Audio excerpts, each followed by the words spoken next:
Tonight, what matters most to you? Putting the spotlight on priorities for the new government.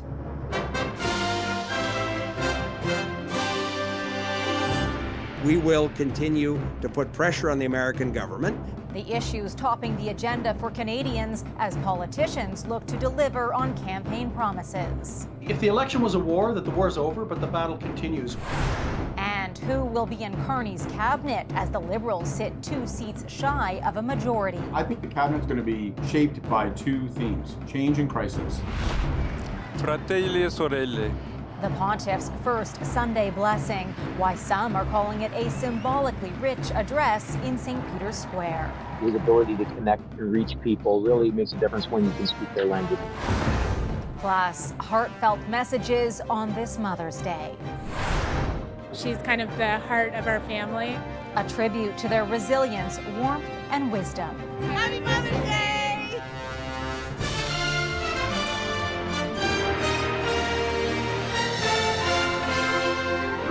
CTV National News with Heather Butts.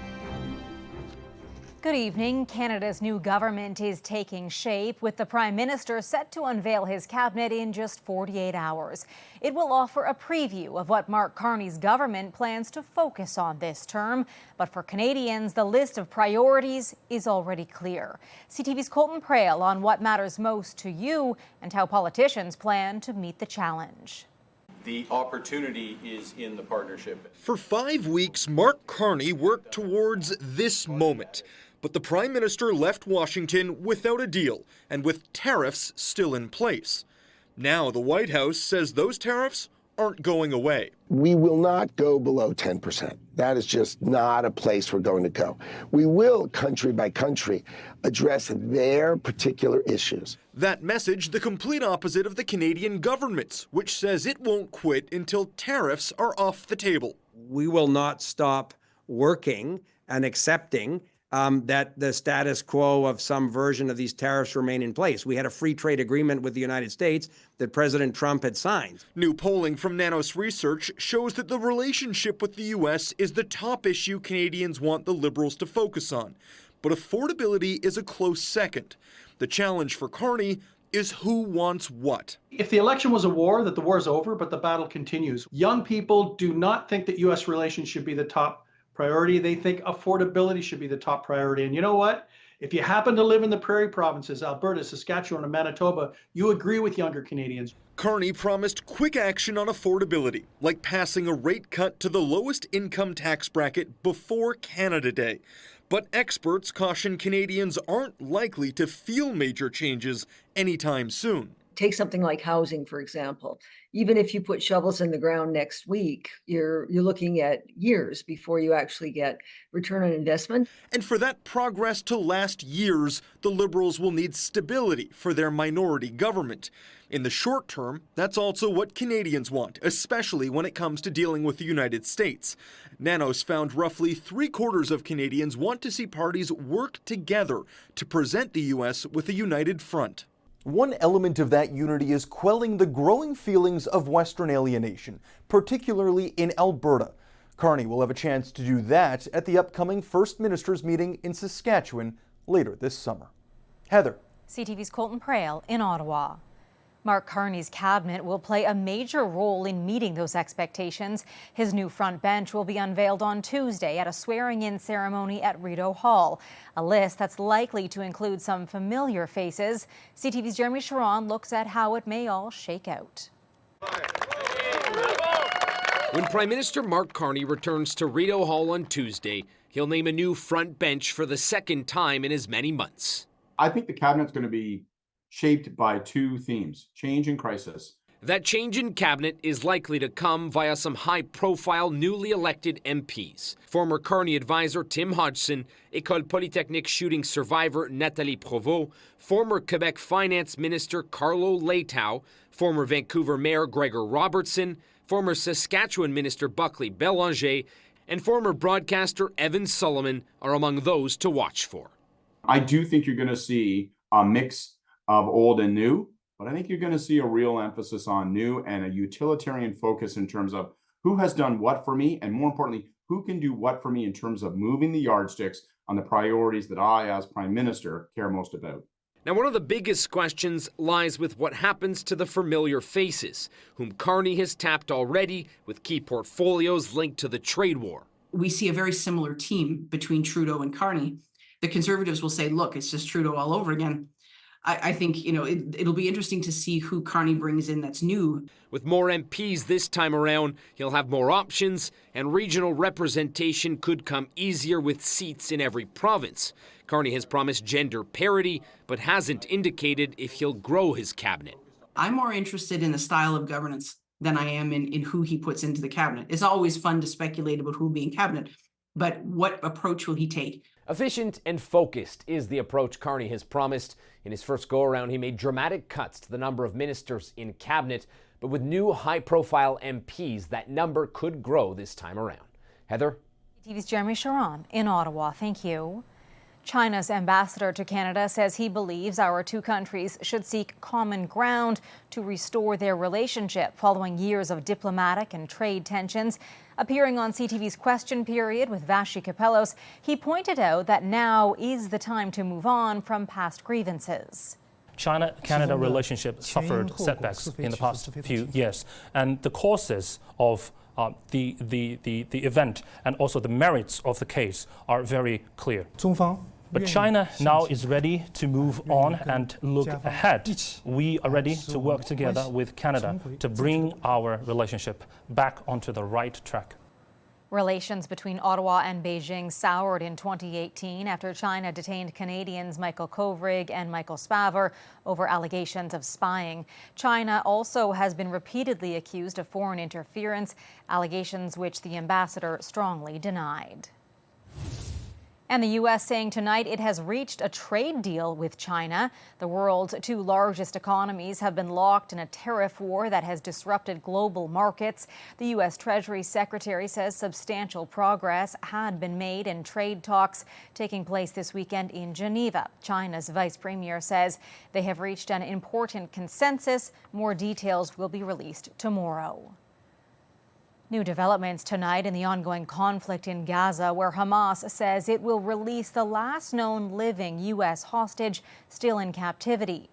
Idan Alexander, a dual U.S.-Israeli citizen, was serving in the Israeli Defense Force when he was taken hostage during the October 7th attack. The head of Hamas's negotiating team says the release is part of steps being taken to achieve a ceasefire with Israel. U.S. sources say Alexander could be set free as early as Monday or Tuesday. Ukrainian President Volodymyr Zelensky is challenging Russian President Vladimir Putin to meet him personally for face-to-face peace talks. Я очікую на Путіна в Туреччині. It's the latest in a series of proposals and counter-proposals from both sides to end the three-year war. Ukraine and its European allies had called on Russia to accept an unconditional 30-day ceasefire starting Monday before holding talks, but Putin has rejected the proposal and is calling for direct negotiations in Istanbul on Thursday. A call for lasting peace in Ukraine, just one of the messages delivered today by the newly appointed head of the Catholic Church. Pope Leo XIV appearing today in front of tens of thousands to deliver his first Sunday blessing since being elected. CTV's Kamal Karmali on how his impassioned appeal is being received not just in Rome, but in Canada as well. Back on the balcony where he was first introduced to the world, Pope Leo XIV delivered his first noon blessing Sunday in front of 100,000 devout Catholics. The message, one of peace. Mai più la guerra. Calling for no more war. A ceasefire in Gaza, lasting peace in Ukraine, and an end to hostilities between India and Pakistan. Terza guerra mondiale a pezzi. Echoing his predecessor Pope Francis in saying what is happening now is a third world war being fought in pieces. I expect that he's going to bring all people together. He's going to help all people. It's not just the message that seems to be resonating with Catholics, but how it's being delivered. Yeah, it's a little different. We haven't heard a Pope speaking English in the last 12, 13 years, because Pope Francis really didn't speak English. Speaking Italian today, but his first Mass Friday morning in English. You have called me to carry that cross and to be blessed with that mission. One of the 5 languages he speaks. That will certainly come in handy. His ability to connect and reach people really makes a difference when you can speak their language as well. Here at St. Michael's Cathedral in Toronto, there's a feeling of closeness to the new Pope. Him being from the U.S., it has similarities in our culture with the U.S. I feel like we'll understand his messages even clearer than we did in the past. A clearer message from an American Pope that it's hoped could lead to a tighter bond between 2 quarreling neighbors. As right now, what's going on between Canada and America, it will come to the end. Pope Leo's inauguration mass will take place next Sunday. It's a more formal ceremony marking his appointment and will allow countries from around the world to send delegates and offer their best wishes. The crowds for next Sunday expected to be even bigger than the ones today. Heather. CTV's Komal Kermali in Toronto. Thank you. We're getting a new look at the devastation caused by wildfires in Newfoundland. Homes, trailers, and sheds in the town of Adams Cove completely torched. The ground itself left scorched by the flames that ripped through there earlier this week. Some of the people who live in the community returning to see the devastation firsthand describe a frightening experience trying to escape the flames. We drove down as far as we could down Beggs Road, and it was an inferno. I couldn't see anything. There was fire, smoke. There have been 61 wildfires across Newfoundland so far this season, a much higher rate than usual, according to provincial officials. An investigation is underway in Nova Scotia after a horrific weekend crash claimed the lives of 5 people. It happened late Saturday night on a highway in the Annapolis Valley. Police say 2 vehicles traveling eastbound collided. The drivers of both vehicles were pronounced dead at the scene, as were 2 passengers. Another was pronounced dead in hospital. The 6th person involved, a passenger from British Columbia, is in critical condition. The body of a hiker from Quebec, missing since last year, was found in New York State. 22-year-old Leo Dufour set off on a solo hike in the Adirondacks at the end of November and vanished. Today, New York State officials confirmed that a group of hikers found Dufour's remains on Saturday off a mountain trail. Canada's healthcare system is a point of pride for many, but for others, it is a source of deep disappointment and frustration. Tonight, we're hearing from 2 Manitoba men who had to travel beyond our borders for vital surgery. CTV's Alex Karpa has why they were forced to leave the country to get the care they needed. Walking up and down stairs was something Guy Arnell had trouble doing for the last few years. He started limping about 6 years ago, and it continued to get worse. I had 3 spurs on my spine from arthritis, which causes stenosis. The 76-year-old says he didn't qualify for back surgery in Manitoba due to a lack of pain, which frustrated him. Over the last few years, he was sent to several different specialists, but was always turned away. First of all, you got to make an appointment for a specialist. Well, that's 6 months, or 8 months, or 9 months. And then you come back and see your doctor, he says, well, he found this, he found that, but you need to go see this. Another 6, 7 months. So in the 6 years, I had probably kept having problems. Nobody would give me an answer. Arnell decided enough was enough. He did some research and got his much-needed surgery done out of country in Mexico. It's changed my life. It's changed my life. It's made me I'm always a happy person. This has made me even happier. But traveling out of country for much-needed surgery was not cheap for Arnell, dishing out over $35,000 in the process. Many other Canadians are being put in the same situation as Canada's healthcare system faces shortages and long wait times. Shane Komar waited nearly 6 years before deciding to go to Austria for back surgery. Although he is not in pain anymore, he still had to find $30,000 to get it done, which wasn't easy. I literally couldn't work for the last 2 years. And the amount of money the government would have made off me, off my income tax, would have more than paid for the surgery to have it done in Winnipeg. Manitoba's health authority says efforts to reduce surgical wait times are ongoing. For whatever reason, they don't have enough surgeons, or they have excuses after excuses. It's just, our healthcare is good if you don't need anything, but if you need something, it kind of doesn't really work out for you. Both men wishing they didn't have to dish out so much money for a surgery that could have been done here. Alex Karpa, CTV News, Winnipeg. Coming up after the break. We are taking our true place as a global clean energy superpower. The pros and cons of a new multi-billion-dollar energy initiative. Plus, the all-star who's making a pitch for gender equality on the baseball diamond.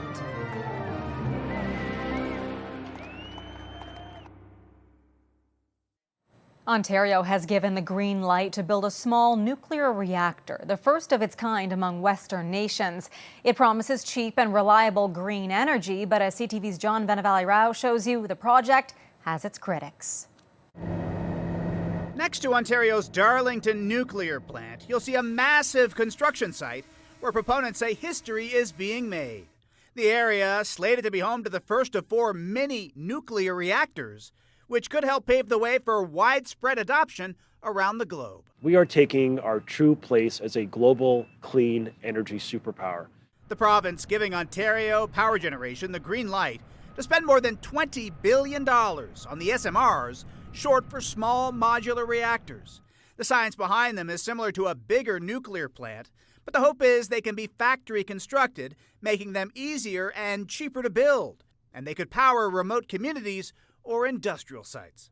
I have to say that among the young nuclear workers, there is tremendous excitement about being world leaders in the construction of the next generation of the nuclear SMRs. The first plant will provide up to 300 megawatts of electricity, enough to power 300,000 homes, about a third that of a traditional nuclear facility. Expected to start feeding the grid in 2030, the project is being closely followed outside the province. The Saskatchewan government is considering the same reactor model. They're basically hinging their decision on whether to build their first nuclear reactor based on whether or not things go well in Ontario. Only a handful of SMRs have ever been built, and they're in China and Russia. Several Western countries are considering them. Still, some critics insist other forms of green energy are better and don't like that the reactor is American designed. It simply doesn't make sense to build new American nuclear reactors when Canadian wind and water power and solar power can keep our lights on at a much, much lower cost. But Ontario believes small reactors are a big part of the future and plans to export its expertise as the global hunger for energy grows. John Venevali-Rao, CTV News, Toronto.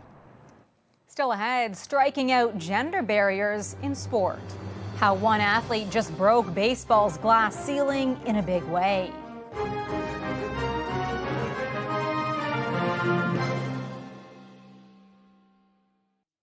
An historic day for baseball. The first female player to suit up for a professional men's league in Canada took to the mound for the Toronto Maple Leafs. Considered one of the best female players you can imagine, she's turning a lot of heads. CTV's Janice Golding has the big debut. You're watching history in the making. Japan's Ayami Sato on the mound for the Toronto Maple Leafs, the first woman to join a professional men's baseball league in Canada. I can't believe that the best woman to play the game in history is now making history in Canada right here with the Maple Leafs. 35-year-old Sato is a star in the international baseball community, a legend who has led her country's women's national baseball team to 5 World Cup medals. The world is watching. It's been amazing the excitement that she has brought to Toronto and brought to this league, right? Nothing has been seen like this in this league before. And for her to be the first person to try to do it, it's a beautiful story. There's no question Sato's a draw. The 5'5" right-hander throwing close to 80 miles an hour. My husband's on the team, so she's stealing his spotlight and I'm okay with it. I'm here for her. Third generation Japanese Canadian. A moderate baseball fan, but because of this particular pitcher, I felt I should come down. It's just great to see women in sport, getting to play the game they love to play. The Toronto Maple Leafs baseball team is one of 9 teams on the Inter-County Baseball League of Southern Ontario, or IBL. Sato described today why she wanted to join our men's team. Because I got an offer from the Toronto Maple Leafs, and as long as I got the chance for such a great opportunity, I want to contribute to the baseball world, and also I want to show the girls and the boys the hope through playing baseball. These young baseball players told CTV News today they view Sato as a role model. I think it's really cool because she's a female pitcher on an all-boys team, and we are a girls team in an all-boys league. and I find it really inspiring, I guess. It's cool because I also play on like an all-boys team, so it's nice to see like it's not just me. When you ask them at the Rogers Center, what job do you want here? They're like, I want to be on the field playing. So after today, it's possible. The mayor says Sato broke the gender barrier today, blazing a trail for other women in the sport. In this year and a half, we have a professional women hockey, basketball, soccer league. We just need to wait for a professional baseball league, and the time, I know, will come. Sato's first pitch today, breaking the glass ceiling in the world of baseball. Janice Golding, CTV News. Still ahead tonight, a life filled with love and a mission to spread care and compassion on this Mother's Day.